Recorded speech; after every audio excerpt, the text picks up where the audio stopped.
Greetings, ladies and gents, and welcome to this daily science fiction extravaganza, commonly known as Tales from Outer Space.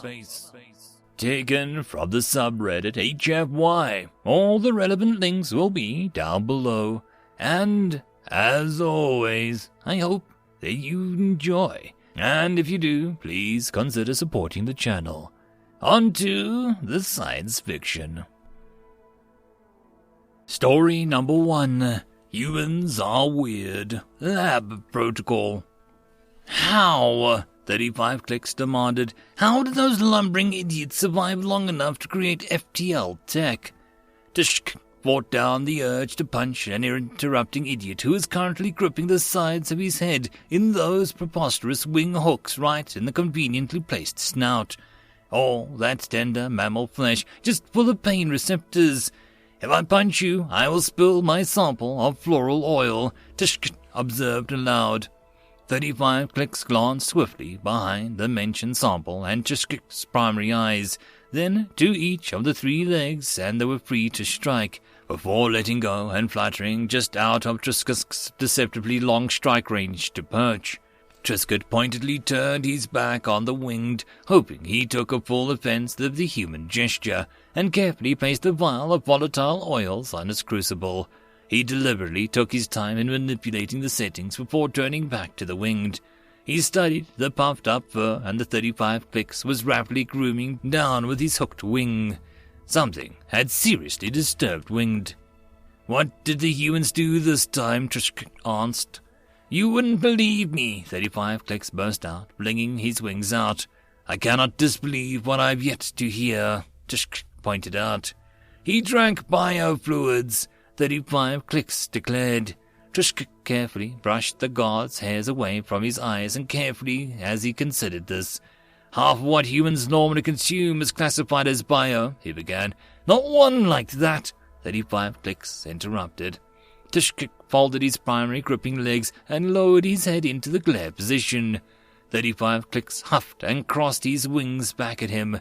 Perhaps you should begin at the beginning, Tishk said. I was in the field sample collection lab, 35 Clicks burst out, observing the new scientists to make sure that they were aware of our safety procedures when I noticed that one sample container was non-standard. On further investigation, I discovered that it was one of those, the humans call them a bug, of coffee. I didn't know any tests were being done on a coffee, and I had thoroughly read the task list and prepared to critique the new scientists on several violations when I noticed that the new human reaching for a beaker of, The wing shuddered and rubbed his lips near violently. Triscuit stiffened in distress at the gesture, but 35 Clicks continued before he could ask a question. The beaker of Shatar saliva, 35 Clicks squeaked out in a tone that was only barely in Tishka's hearing range. Then, before I could stop him, he lifted it to his mouth and nearly drank some. 35 Clicks burst out. Tishka stared in horror at the winged, well aware that every hair in his exoskeleton was fully extended. Several seconds stretched out between them before Tishka could formulate a reply. Nearly, he finally burst out, just at the end of silence. You said, nearly. Why? Oh, the human gagged and spat it back into the beaker immediately, 35 Clicks said with a dismissive wave of his wing. He followed that with a spitting out a few profanities, 35 Clicks went on, demanding who had put that beaker there, and then proceeded to perform a rinsing procedure with the coffee in the mug. Oh, Triscuit burst out in relief. He didn't mean to do it. What doesn't make it better, 35 Clicks snapped. Carelessness and disobedience to regulations is often as dangerous as malice. Well, I don't see that would be malice, Triscuit began. They knew better, 35 Clicks went on, taking to the air in frustration. All the rest of the humans burst out laughing when they discovered his mistake and scolded him for breaking lab regulations before I could even bring it up. He just expressed more profanities at them. That's when I decided to find a species that was more reasonable and less annoying. 35 Clicks caught a perch on his lower talons and hung there breathing heavily. For once, he allowed Tishk more than a polite 6 seconds for reply. You say it was a mistake, Tishk observed. but an opaque mug looks nothing like a clear beaker. He reached out for it without turning his eyes on it. 35 clicks interjected. Trishkik stared at him again for seconds past. I cannot imagine that Shatar saliva smells anything like coffee, he finally offered. Human smell isn't directional, 35 clicks said. Sound would have been a factor, Trishkik said, rubbing his primary gripping legs together as his paws. But humans rate below ungulates for tactile sensitivity. They don't even rely on sensory hairs. Their skin itself is permeated with sensory nerves, especially their extremities. How did he ignore his senses? I don't know, 35 clicks replied, wrapping himself in his wings. I just don't know. End of story. Story number 2. They Speak Madness, written by Chaparthing. The judgment had been made. The jury was unanimous. The human would face our gravest punishment for his abhorrent crimes. The judge, an amalgamation of 5 races' finest AI constructs, decided in favor of our punishment. The human, a specimen midway through the human's remarkably short life, looked paler than usual as the sentence was laid out. He barely resisted and remained silent as he was brought to the punishment chamber. Those proceeding over the judgment, like myself, were dismissed by the witness to the punishment. I took my seat while the convicted was prepared for his final moments. How could one do something so awful? A teacher, the first human teacher to be employed by the Imperial Academy of Science, kill his own students. On his first day, he somehow was able to convince every last one of his students to commit suicide. There was no other explanation. All investigations concluded that their deaths were self-inflicted. He had to have instigated it. How was a matter of intense debate. Why, even more so. But to I, as an executor of justice for this sector, it was my duty to look at what was known. 200 of the Empire's finest young minds driven to suicide after being in contact with him. To me, there was no doubt that he was responsible, even if it was unknown. I would confirm the application of the punishment myself to ensure that justice was done. The human was brought into the chamber after being scrubbed, ID'd, and a copy of his mind made for the criminal archives. 2 androids locked the human onto the chair and were moved out of the chamber. The human was kept in a sitting position so that the execution could begin. I winced. To be exposed to such forsaken knowledge rendered one's mind inert. It was a cruel but fitting for the most horrific of crimes. The human looked around nervously while the system prepared his punishment, compiling thousands of years' worth of blood-stained knowledge to be deposited into his skull.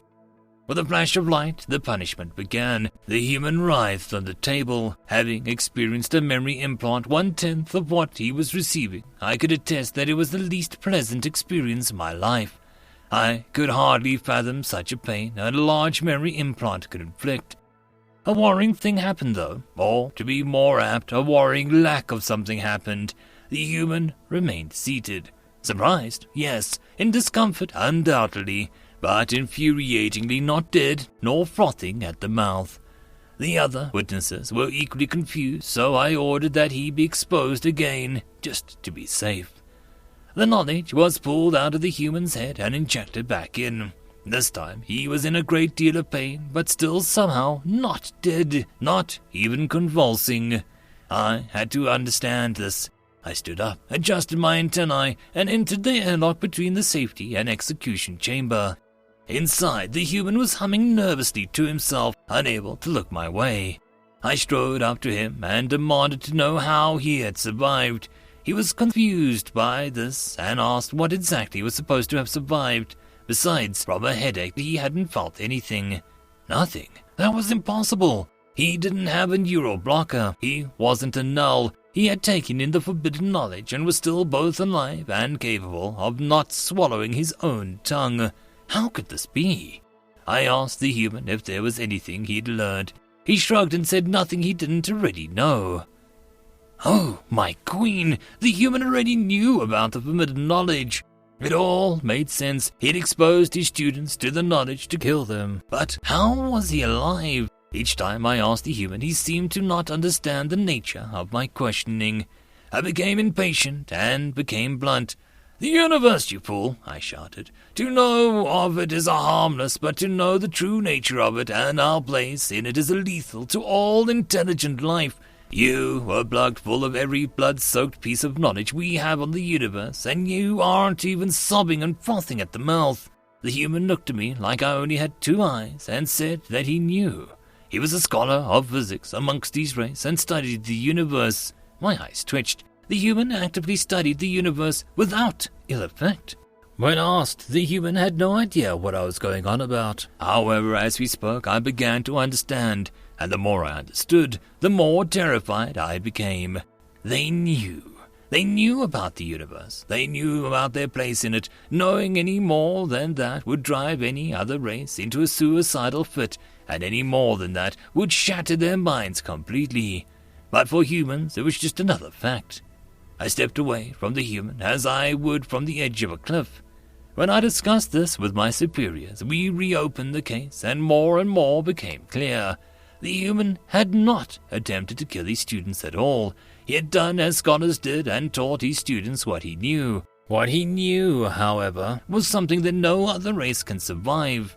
Regretfully, our judge deemed the man innocent, sparking intense debate in the Imperial Senate over what to be done with humans now that they knew that with enough education, any human could kill as many aliens as they could communicate with.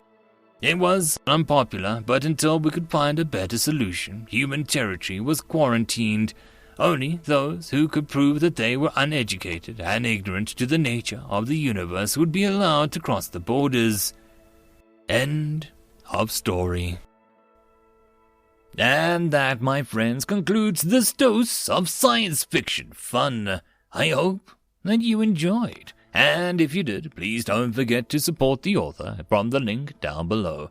But if you want to support this channel, there are links as well down below for you to help with. But the easiest way would be to share this video. And if you are so inclined, subscribe as well.